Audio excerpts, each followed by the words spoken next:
महाकवि भावभूति विरचित उत्तर रामचरितम प्रथमो अंकः।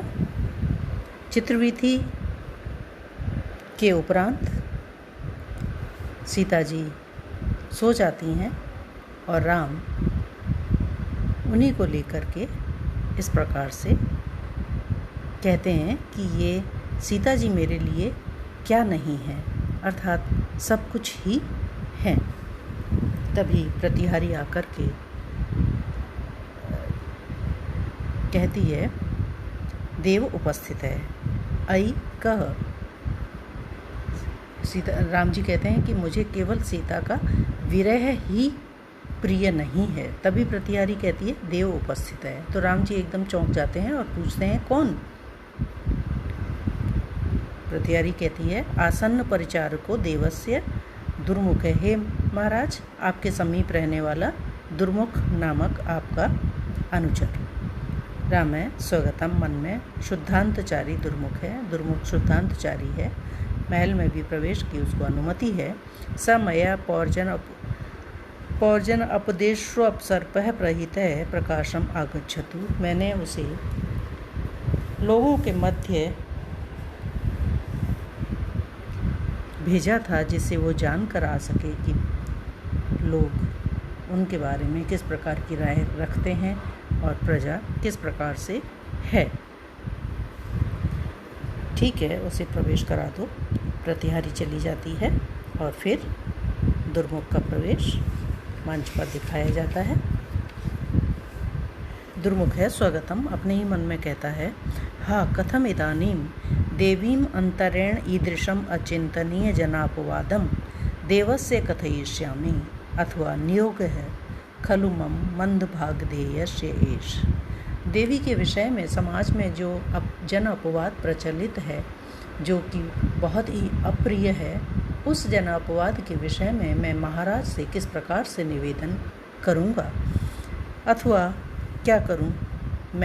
मेरा काम ही यही है कि जो भी हो उसे यथातथ्य प्रस्तुत करना। ठीक है, मैं ऐसा ही करूँगा। सीता उत्स्वप्नाए थे, वो सब उन्हें स्वप्न आ रहा है और वो कुछ का कुछ कह रही हैं। आर्यपुत्र कुत्रासि, हे आर्यपुत्र आप कहाँ हो? राम से यम एव रणरणकदायिनी चित्त दर्शनाद विरह भावना देव्या स्वप्नोद्योगम करोति स स्नेहम अंगम अस्याः परामृशम। राम जी कहते हैं कि बहुत देर से ये चित्रवीथि में विभिन्न विरह काल के चित्रों का अवलोकन कर रही थी और उन्हीं का उन्हें स्वप्न आ रहा है, तो वो अन्य प्रकार से कुछ का कुछ कह रही हैं। और फिर वो कहते हैं, हे देवी मैं यहीं पर हूँ, और फिर उनके अंगों का स्पर्श करते हैं। उसके बाद इस प्रकार से कहते हैं, अद्वैतम सुख दुखयोर अनुगतम सर्वासु अवस्थासु यद विश्रामो हृदयस्य यत्र जरसा इसमिन् आहार्यो रसः कालेन आवरणात् अत्ययात् परिणते यत् प्रेम सारे स्थितं भद्रं तस्य सुमानुषस्य कथमप्येकं हि तत्प्रार्थयते। वो कहते हैं कि जो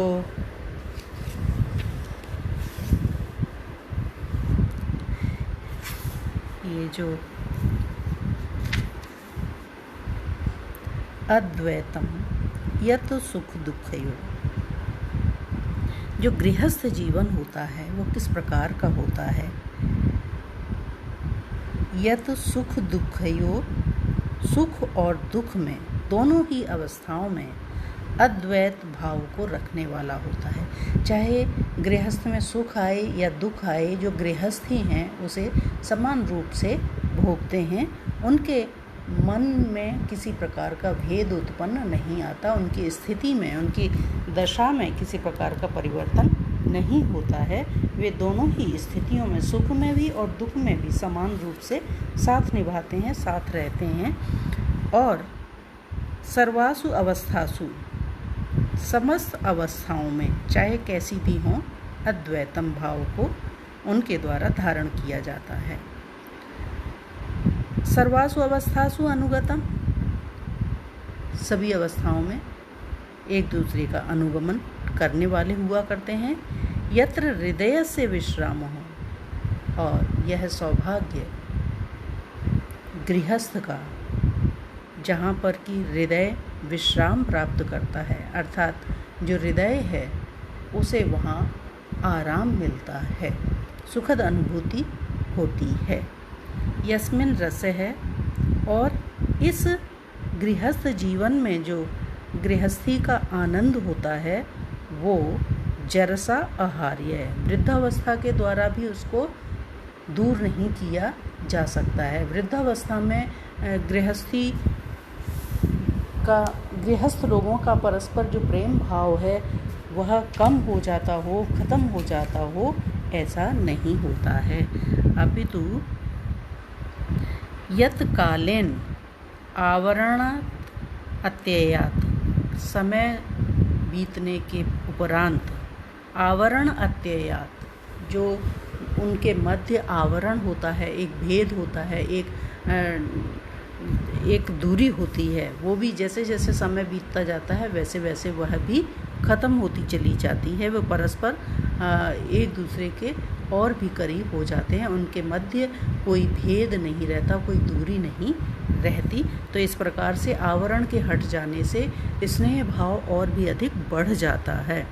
परिणते प्रेम सारे, तो आवरण के हट जाने से प्रेम जो है और घनीभूत हो जाता है। स्थितम तस्य सुमानुषस्य, ऐसे जो गृहस्थ की अवस्था है, तत् एकम भद्रम कमपि ही प्रार्थ्यते, किसी एक ही सौभाग्यशाली को उसकी प्राप्ति होती है।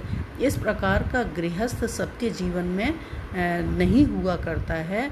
बहुतों में से कोई एकाध ही सौभाग्यशाली होते हैं जिन्हें इस प्रकार के गृहस्थ की प्राप्ति होती है, जो सभी प्रकार की सुख दुख की अवस्थाओं में अद्वैत भाव के साथ एक दूसरे से जुड़े हुए रहते हैं।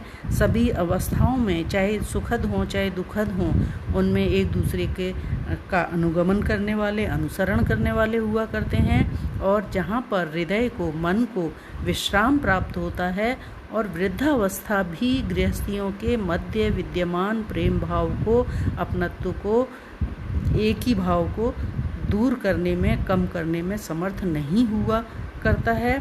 और समय बीतने के उपरांत दोनों के मध्य जो दूरी होती है, जो एक आवरण होता है, जो एक भेद होता है, वह भी धीरे धीरे समाप्त हो जाता है, और उनके मध्य विद्यमान प्रेम भाव जो है वो घनीभूत हो जाता है। इस प्रकार के गृहस्थ जीवन की प्राप्ति विरलों को ही, बहुत ही दुर्लभ हैं ऐसे लोग जिनको हुआ करती है। तो इस प्रकार का मैंने गृहस्थ सीता के साथ जिया है। और फिर उसके पश्चात दुर्मुख उपस्थित होता है और कहता है, जय तु देव है, देव की जय हो। राम पूछते हैं, ब्रूहि यद उपलब्धम, कहो तुम्हें प्रजा के बीच से क्या प्राप्त हुआ है। दुर्मुख कहता है, उपस्तुवन्ति देवं पौर्जनपदः यथा विस्मारिता वयम महाराज दशरथस्य रामदेवेन इति। जो पुरजन नगरवासी लोग हैं वे आपकी स्तुति करते हैं, प्रशंसा करते हैं और कहते हैं कि राम के द्वारा के सदाचरण से और उनके सुराज ने हमें दशरथ को भी भुला दिया है। अर्थात राम के राज्य में हम इतने अधिक प्रसन्न हैं, सुखी हैं कि हम महाराज दशरथ को भी भूल चले हैं। राम कहते हैं, अर्थवाद एवेश है, ये तो मेरी प्रशंसा हुई। दोषम तू में कथनचित कथय, कोई दोष हो वो बताओ। येन प्रतिविधीयते, जिसको कि दूर करने का उपाय किया जा सके। दुर्मुख कहता है, साश्रम, आंखों में आंसू लाग के करने उनके कान में कहता है, सुनो तु महाराज एवं एव, हे महाराज सुनिए, इस प्रकार की बात है। राम, अति तीव्रो अयम वाग्वज्र है, अति मूर्छति। अरे रे, ये तो बहुत ही कठोर वज्रापात जैसी स्थिति है। ये वाणी, ये बात तो मुझे वज्रापात के समान आघात देने वाली है और मूर्छित से हो जाते हैं। दुर्मुख कहता है, आश्वसितु देव, हे देव आश्वस्त होइए। राम कहते हैं, आश्वस्य, हा धिक, परग्रहवास दूषणम यत वैदेह्या प्रशमितम् अद्भुतैरुपायैः एतत् तत् पुनरपि दैव दुर्विपाकात् आलर्कम विषम इव सर्वतः प्रसक्तम। अपने मन की व्यथा इस प्रकार से व्यक्त करते हुए कहते हैं, हा हा धिक, बहुत ही कष्ट की बात है, बहुत ही धिक्कार की बात है।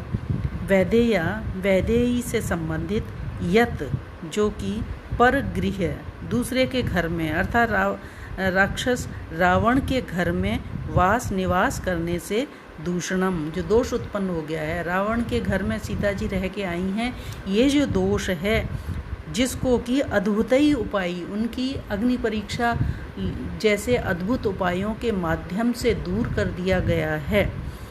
प्रशमितम, और शांत कर दिया था, उसे समाप्त कर दिया था। लेकिन वो जो दोष है दैव दुर्विपाका, दुर्भाग्यवश, तत् वह यह पुनरअपि फिर से आलर्कम विषम एव, आलर्कम पागल कुत्ते के काट लेने से जो शरीर में विष व्याप्त हो जाता है, ऐसे ही विषम एव, विष के समान सर्वतः प्रसक्तम, पूरे ही समाज में फैल गया है।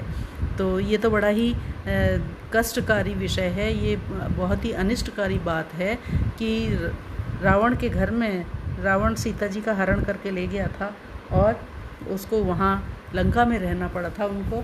तो हमने वापस चढ़ाई करके और रावण से युद्ध करके उन्हें मुक्त कराया था। उसके बाद लोग उनके विषय में किसी प्रकार की बात न करें, इसलिए मेरे द्वारा उनकी अग्नि परीक्षा ली गई और उन्हें परिशुद्ध पाया गया। तो इस प्रकार से उन सारे दोषों को मैंने समाप्त कर दिया था। लेकिन दुर्भाग्यवश आज फिर वही बात पुनः उपस्थित हो गई है। लोग उनके विषय में इस प्रकार की धिक्कार भरी बातें कहते हैं। इस प्रकार की निंदा, इस प्रकार का जन अपवाद लोक के बीच में आज भी मौजूद है और ये सर्वत्र व्याप्त हो गया है। उसी तरह जैसे पागल कुत्ता काट लेता है, काटता तो एक जगह है लेकिन विष उसका पूरे शरीर में व्याप्त हो जाता है, उसी प्रकार से ये जो लोक निंदा है वो भी सर्वत्र व्याप्त हो गई है। और ये मेरे लिए ही बड़े ही धिक्कार की, बड़े ही कष्ट की, दुख की बात है। इस प्रकार से राम बहुत अधिक दुखी होते हैं और खेद व्यक्त करते हैं और इससे आगे हम अगले अध्याय में अध्ययन करेंगे।